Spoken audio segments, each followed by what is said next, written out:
समर्थन कर रहे हैं। कुछ लोग कह रहे हैं कि अदर पार्टी से कुछ पैसा मिला है शंभू जी को, जो चुनावी माहौल में बीएसपी से टिकट लेकर लड़ रहे हैं, क्या कहेंगे इस पर आप?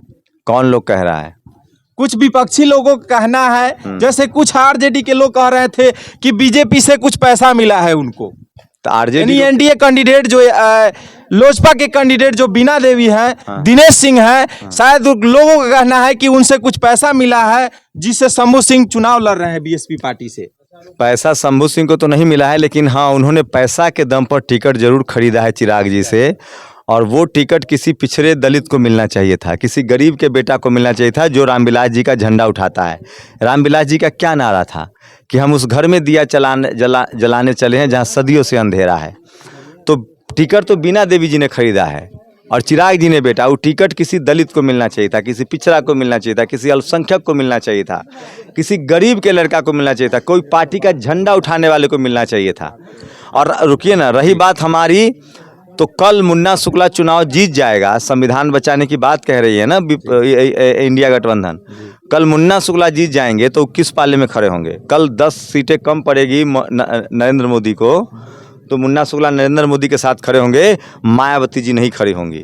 वो अपने दम पर चुनाव लड़ती हैं और अब संविधान उनका मैनिफेस्टो है। बीएसपी से बड़ा कोई संविधान बचाने वाली पार्टी है? और जो लोग पैसा की बात कर रहे हैं, मुन्ना शुक्ला संविधान का क ख ग जानते हैं। मुन्ना शुक्ला आरजेडी का स्टैंड है कि हम सवर्ण आरक्षण के खिलाफ हैं। आरजेडी ने संसद में वोट किया है सवर्ण आरक्षण के खिलाफ। मुन्ना शुक्ला सवर्ण आरक्षण के खिलाफ बोल के दिखाए, तब मान लेंगे कि संविधान बचाने आया है। वो अपनी पार्टी के पक्ष में बोल के दिखाएं। मुन्ना शुक्ला जिस पार्टी से चुनाव लड़ रहे हैं उस पार्टी का स्टैंड है कि सवर्णों का आरक्षण गलत है 10%। मुन्ना शुक्ला उसके खिलाफ बोल के दिखाएं। सब फर्जी बात है। ये लोग पैसा से टिकट लेके चुनाव लड़ते हैं। ये लोग चुनाव को इन्होंने बिजनेस बना दिया है। अच्छा, इन्होंने चुनाव को, राजनीति को बाहुबल बना दिया। इस बार संसद में बैकवर्ड जाएगा वैशाली का, बीएसपी का जाएगा और बहुजन जाएगा।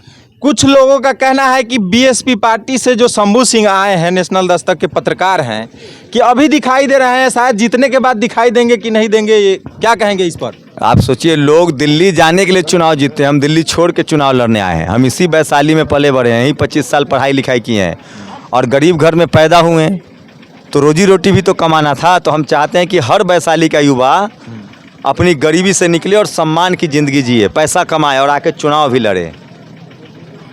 आप चुनाव जीतने के बाद वैशाली में क्या विकास करेंगे? वैशाली में स्कूल, सरकारी स्कूल नंबर 1 बनेगा, अंग्रेजी स्कूल हो जाएगा, कर देंगे उसको। सरकारी स्कूलों को नंबर 1 इंग्लिश मीडियम स्कूल बनाएंगे। सरकारी अस्पतालों को नंबर 1 अस्पताल बनाएंगे। हर ब्लॉक में ग्राउंड बनाएंगे ताकि यहाँ का बच्चा आईपीएल खेल सके, रिंकू सिंह बन सके, सूर्य कुमार यादव बन सके। तो वैशाली में आपकी लड़ाई किससे है? वैशाली में किसी से लड़ाई नहीं है। वैशाली में 90% बहुजन एकजुट है और वैशाली में बीएसपी, वैशाली में बहुजन, वैशाली में बैकवर्ड चुनाव जीतेगा। जो धनबली और बाहुबली है उनके पास वोट है 100 में 10 वोट है, 10% वोट है। चुनाव लड़ने के लिए सर पैसे की जरूरत होती है। जिसके पास वोट है वो 1 रुपया का चंदा भी दे रहा है, वोट भी दे रहा है, नोट भी दे रहा है।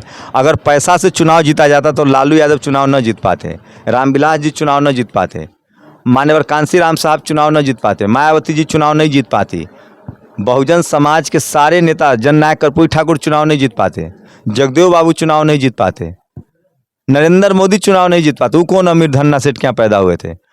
चुनाव जीतता है, नेता बनता है जो समाज का काम करता है, जो गरीबों का आंसू पोंछता है। इस सांसद बनने की लड़ाई नहीं है, ये नेता बनने की लड़ाई है, समाज की लड़ाई लड़ने की लड़ाई है। और जो लोग पैसा के दम पर या बाहुबल पर चुनाव जीतते हैं वो समाज का भला नहीं करेंगे, जनता का भला नहीं करेंगे। वो अपना जेल बेल से बचना चाहते हैं। वो पावर क्यों चाहते हैं? ताकि उन्होंने जो क्राइम किया है उससे बच जाएं। और जो पैसा वाला लोग है वो चाहता है कि हमारे पास पैसा ही है, हम पावर गेन करें। उनको क्या मतलब है गरीब आदमी से? उनको क्या मतलब है किसान से? उनको क्या मतलब है धान की रुपाई कैसे होती है? उनको क्या मतलब है यूरिया कितना कि 10 किलो घट गया, बोरा में से 50 का यूरिया आता था 40 का हो गया। उनको क्या पता है करेला की खेती में कौन पेस्टिसाइड, कौन कीटनाशक पड़ेगा? उनको क्या पता है कद्दू का फसल कब लगता है? उनको क्या पता है परवल की खेती कैसे होती है?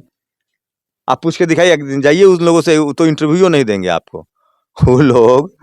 तो इसलिए कह रहा हूँ कि जनता को ऐसा आदमी चाहिए जो जनता के बीच का हो, जो जनता का काम करे। धन बली जीत जाएगा तो उसके वो अपना पावर न करेगा, बाहुबली जीत जाएगा तो गुंडई करेगा।